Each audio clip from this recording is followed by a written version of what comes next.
मैं 40 साल की एक खूबसूरत औरत हूँ। मेरी जिंदगी 2 जवान बेटों और एक इकलौती बेटी के गिर्द घूमती है। मेरी बेटी जिसका नाम शाजिया है, मेरी आंखों का तारा है। उसे मैंने बड़े नाजो प्यार से पाला। इसकी हर खुशी के लिए मैंने अपनी जान तक न्योछावर करने की कोशिश की।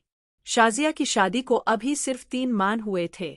जब उसका रिश्ता आया तो मैंने अपने दामाद इरफान को पहली नज़र में पसंद कर लिया था। बाकी बातें मेरे शौहर असलम और देवर नासिर ने देख ली और सब राजी हो गए। खैर, शाजिया की शादी हो गई। शादी के बाद जब वह मैके आती तो उसके चेहरे पर सुकून देखकर मेरा दिल खुशी से भर जाता। इब्तदाई चंद माह बहुत अच्छे गुजरे, लेकिन फिर मैंने देखा कि वक्त के साथ इरफान का रवैया बदलने लगा। शाजिया की आंखों में आंसू नमूदार होने लगे। शुरू में मैंने सोचा कि शायद कोई मामूली बात है, मगर वक्त गुजरने के साथ मामला संगीन होता जा रहा था। मैं अपनी बेटी की तकलीफ देखकर खामोश न रह सकी, इसलिए मैंने इरफान को घर बुलाया। दोपहर का वक्त था। असलम बीमार थे और अपने कमरे में सो रहे थे। मेरे बेटे दफ्तरों में थे। घर में मुकम्मल सन्नाटा था।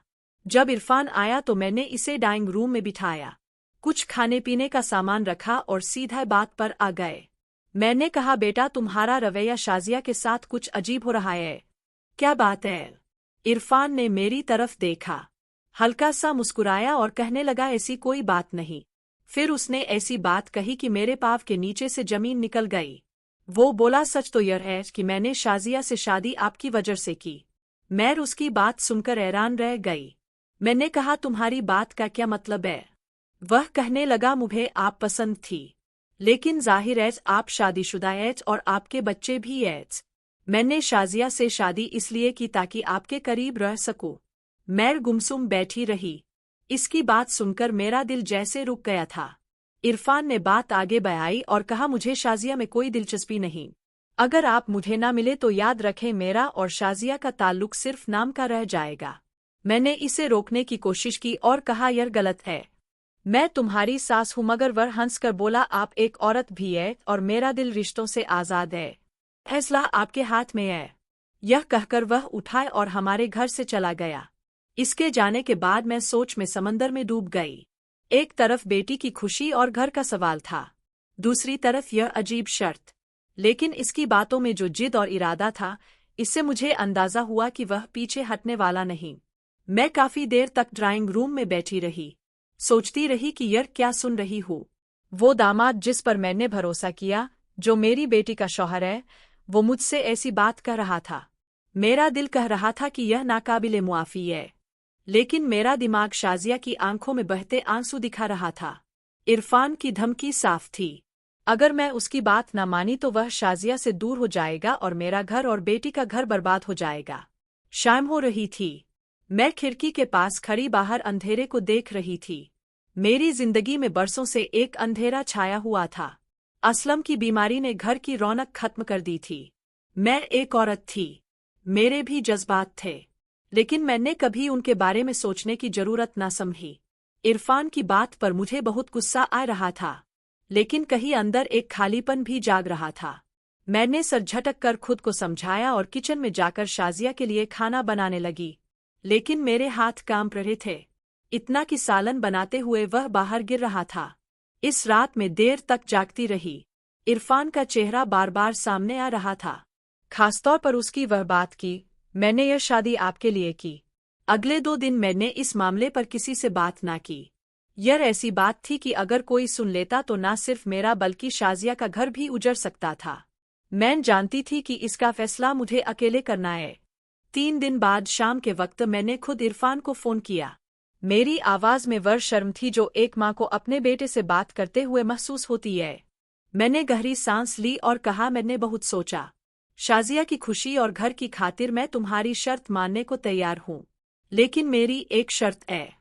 यह सब सिर्फ एक बार होगा। इसके बाद तुम शाजिया के साथ पहले जैसा रवैया रखोगे। वो जोर से हंस पड़ा और कहने लगा, अब फिक्र ना करें।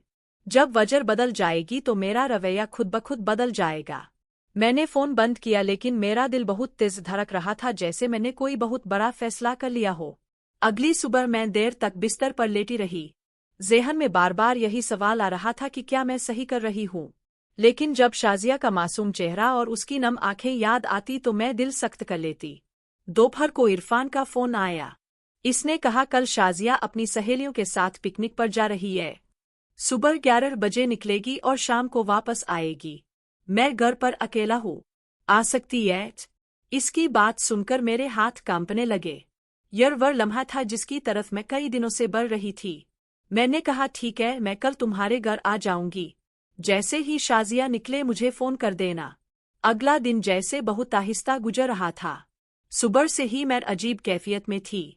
ना किसी से ज्यादा बातें की, ना घर के मामूली काम किए। जब शाजिया तैयार होकर पड़ोस वालों के साथ निकल गई तो मैं इरफान के फोन का इंतजार करने लगी। थोड़ी देर बाद इसका फोन आया। वह बोला, मैं इंतजार कर रहा हूँ, आप जल्दी आ जाए। मैंने नहाकर हल्का सा मेकअप किया, बाल संवारे और आईने में खुद को देखा। दिल में एक सवाल अब भी मौजूद था कि क्या यह सब वाकई मजबूरी है या मैं दिल से कर रही हूँ। घर से निकलते वक्त डर लग रहा था कि कहीं कोई देख ना ले। रास्ता ज्यादा लंबा नहीं था। कुछ ही देर में इरफान का घर आ गया। इसने दरवाजा खोला तो इसके चेहरे पर खुशी और एक अजीब सी चमक थी। वह कहने लगा, अंदर आ जाए, मैं कब से इंतजार कर रहा था। मैंने कमरे में कदम रखा। अंदर मुकम्मल खामोशी थी। इरफान ने ड्राइंग रूम के बजाय सीधा बेडरूम का दरवाजा खोला और कहा, यहाँ बैठें, मैं आपके लिए कुछ लाता हूँ। मेरा दिल बहुत तेज धड़क रहा था। उसने शरबत लाया जो मैंने आधे मिनट में खत्म कर दिया। इस वक्त मुझे बार बार अपनी वह बात याद आ रही थी कि यह सब सिर्फ एक बार होगा और मैं यह शाजिया की खुशी के लिए कर रही हूँ। लेकिन इरफान की आंखों में जो इत्मीनान और फतेह का एहसास था वो साफ नजर आ रहा था। मैंने इसकी तरफ देखकर कहा, याद रखना यह सब बस एक बार होगा। वो मुस्कुराकर बोला, मुझे सब याद है। इसी लम्हे मुझे एहसास हुआ कि अब पीछे हटना मुमकिन नहीं। यह फैसला जो मैंने शाजिया के लिए किया था अब हकीकत में बदलने जा रहा था। बेडरूम में हल्की रोशनी थी। खिड़की पर पर्दे थे और हवा में एक खुशबू थी। शायद इरफान ने खासतौर पर यह माहौल बनाया था। वो मेरे सामने बैठ गया। इसकी आंखों में एक अजीब सा इत्मीनान था। जब उसने मेरा हाथ पकड़ा मैंने फौरन कहा, मैं फिर कह रही हूँ, यह बस एक बार होगा। इसके बाद तुम शाजिया के साथ परले जैसे हो जाओगे। वो मुस्कुराकर बोला, मैंने वादा किया है और वादा वफा करूंगा। आप बस आज की दोपहर को यादगार बना दे। उसकी बात सुनकर मैंने नजरें झुका ली।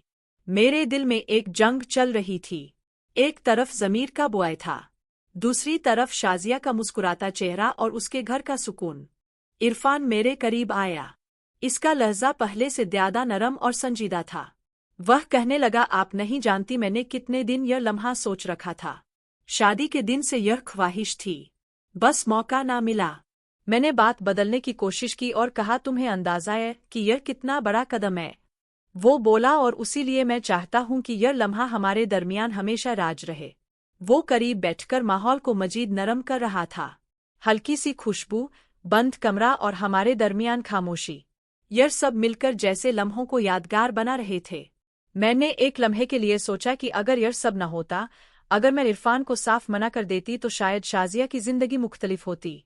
लेकिन फिर ख्याल आया कि वह खुश ना रह पाती। इरफान ने आहिस्ता से कहा, आपको देखकर लगता नहीं कि आप शाजिया की मान ऐच।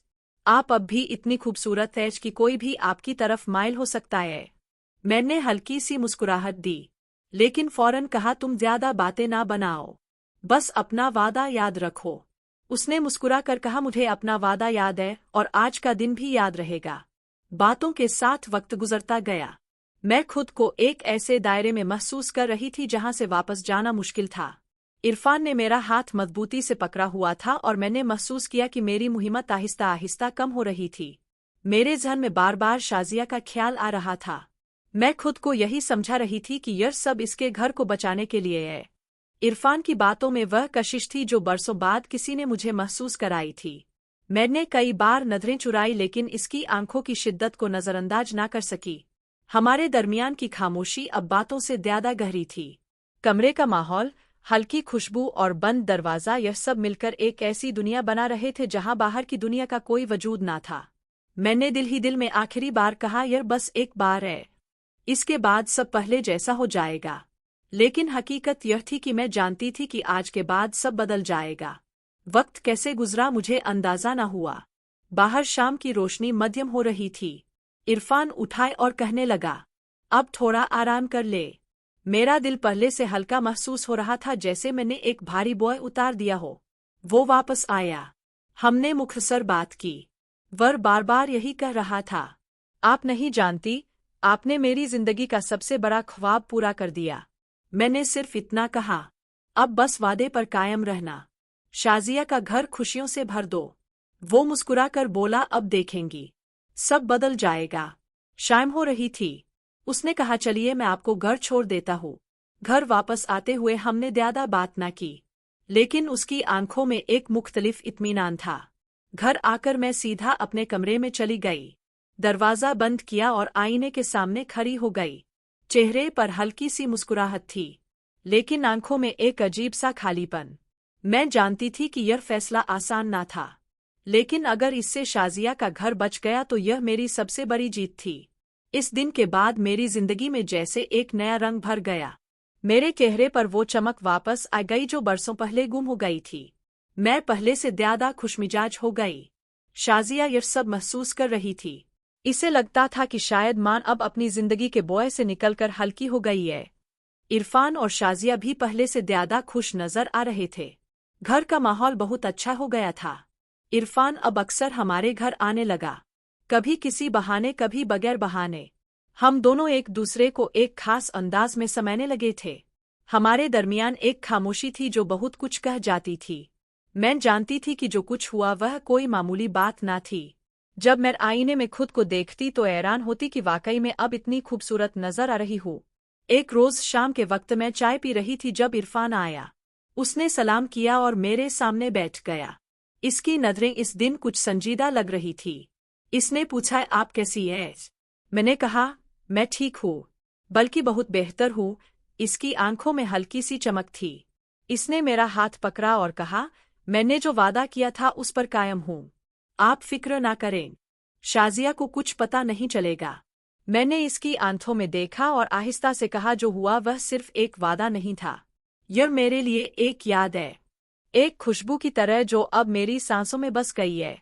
मेरी बात सुनकर वह मुस्कुराकर मेरा हाथ दबाने लगा। फिर वह थोड़ी देर बैठा, आम बातें की और चला गया। इसकी बातें मुझे मजीद इसकी तरफ खींच रही थी। एक दिन शाजिया घर आई और कहने लगी, मान अपने इरफान को देखा, वो बहुत बदल गया है। अब वो पहले जैसा नहीं रहा, मुझसे बहुत प्यार करता है। अब मैं इससे क्या कहूँ? मैंने मुस्कुरा कर कहा, बस बेटी, मैंने इससे कहा था कि तुम खुश रहो और वो तुम्हें खुश रखने की पूरी कोशिश करे। शाजिया ने मुझे गले लगाकर कहा, माँ, आप होती तो मेरा घर ना आबाद होता। इस बात से मेरे दिल में एक अजीब सी लहर दौड़ गई। मैं जानती थी कि शाजिया का घर बच गया था, लेकिन इसे बचाने के लिए जो कदम मैंने उठाया उसने मेरी अपनी जिंदगी बदल दी। इरफान मेरी खैरियत मालूम करने आता रहा और कभी कभार खामोशी से मिलने आता था। हमारे दरमियान एक न टूटने वाला रिश्ता बन गया था।